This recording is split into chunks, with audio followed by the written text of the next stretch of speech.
Hi everyone, this is Ayush Jaiswal and this is an explanation video of part B question 8 of our internal one data science test.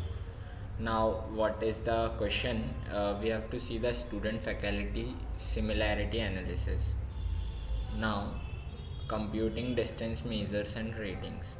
Problem statement is given student faculty similarity database with two attributes, faculty responsiveness and infrastructure support, and the data sets given are of two students, that is we have taken A1 in of 5 students with two attributes, that is faculty response as A1 and infrastructure support as A2, or you can say something else. Now we have a query point for 1.5 and 1.6. This measures 1.5 and 1.6. So we have to see where this new feedback query can exist. So we will calculate the distance using this 4 method to find the similarity, that is Euclidean distance, Manhattan distance and supremium and cosine similarity. The Euclidean distance we have discussed in our previous video also and now also, that Euclidean distance is sum of summation root under summation of x1 xi minus 1 का whole square. This means there are 2 points a1 and a2, so we have taken x2 minus x1 and y2 minus y1. So we will calculate this using our old data and our new data, that is given, that is 1.4 and 1.6, and the 1.5 and 1.7 are given in the table for student 1. You can see it there, 1.5 and 1.7, and the new data is this. So we have calculated the Euclidean distance. This is 0.141. So we will go for all the students, all 5 students with same method, and we have got this similarity, that is S1 is less than S3 and S3 is less than S2 in similarity. Now we do this same for Manhattan distance. The Manhattan distance is none other than the summation of xi minus x1 minus x2 minus x1 for all the students, that is new distance and the old distance, to find the similarity. We will do this for all the students. So we have considered this s1 is less than s3 and s3 is less than s2 in form of similarity between 1.4 and 1.6. I have solved this in copy also, that's why I am using this copy to explain. Now the supremium distance, where supremium distance is just an max value of all the students and the new value. So this is x2 minus x1 is a new feedback query and this is old query. So we will see which is max and consider that as an similarity.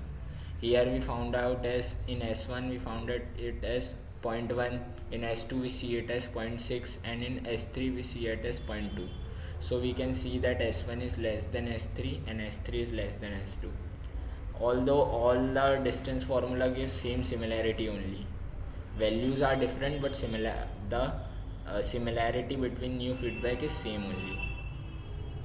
Cosine similarity is the summation of xi yi upon under root summation of xi square into under root summation of yi square. You can see it there. This xi and this is a new feedback and this is old feedback x value, and this is y of old feedback and new feedback. And we have applied this formula and got this value 0.997 and 996. So again we have ranked in this form where S3 is greater than S1 and S1 is greater than S2. The most similar data is S3.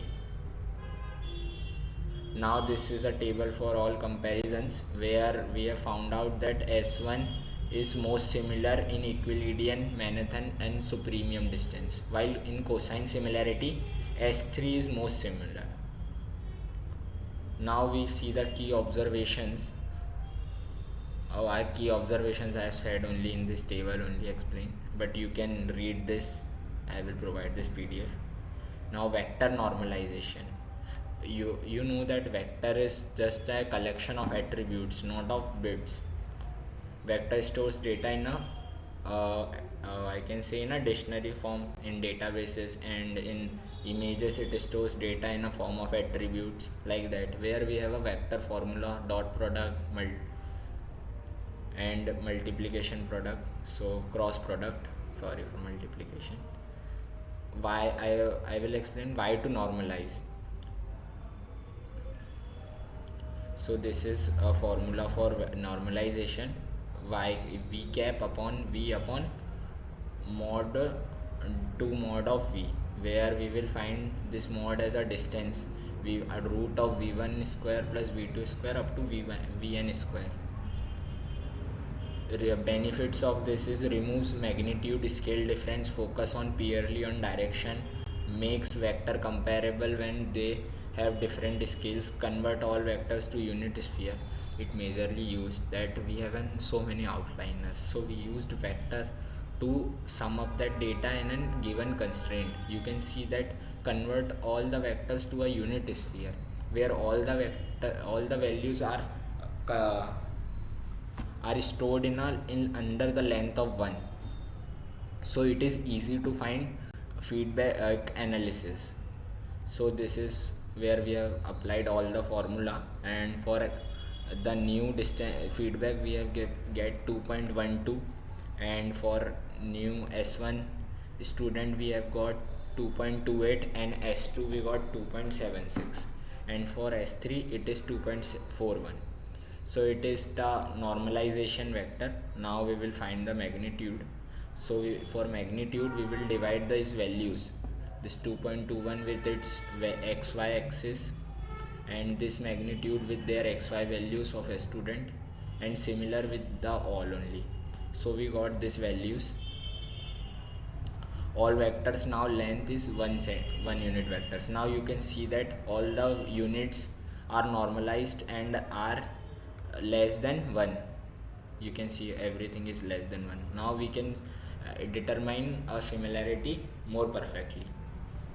So from the calculation we got 0.009 for s1, and s1 is student 1, and distance of student 2 is 0.92, and distance of student 3 is 0.008. So we can give ranking according to it. s3 is less than s1 and s1 is less than s2.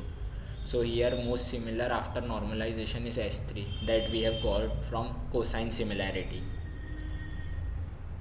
Before normalization, Euclidean, Manhattan and Minkowski giving s1 is similar. After normalization it is s3 is most similar. The winner changed s1 to s3. Why we use that? Before both magnitude and direction mattered, s1 was closest, as we know that outliners are there, but when we have bind up it in a unit, in a vector, then we find the perfect one. Only direction matters in vector, only the direction matters, not this values and outliners. So we can see the cases when we use them. For Euclidean distance, it is a standard choice for continuous numeric data, while Manhattan is used for outliners. And supremum distance, when worst case dimension is critical, identifying extreme differences. And cosine similarity is used when text analysis and document similarity. It we can say for vector data we use cosine similarity. Now where real world examples of this are finding similarity users. Netflix users who like that also liked, and in e-commerce product recommendations, and document clustering, text similarity and search, and plagiarism detection. And for image recognition, face recognition, pattern matching, we use these methods. Now the summary of the part A of question 8 is this chart, where we see the similarity, where S3 in cosine similarity we get student 3 is most similar to new feedback, but Euclidean, Manhattan and supremum distance give student 1 is most similar to new feedback, but after the normalization we have get that S3 is most similar to the new feedback. You can see it there. See, most similar after normalization is student 3, S3. Thank you everyone, and we will go for our ninth question also. We will discuss and enjoy our video there. Thank you.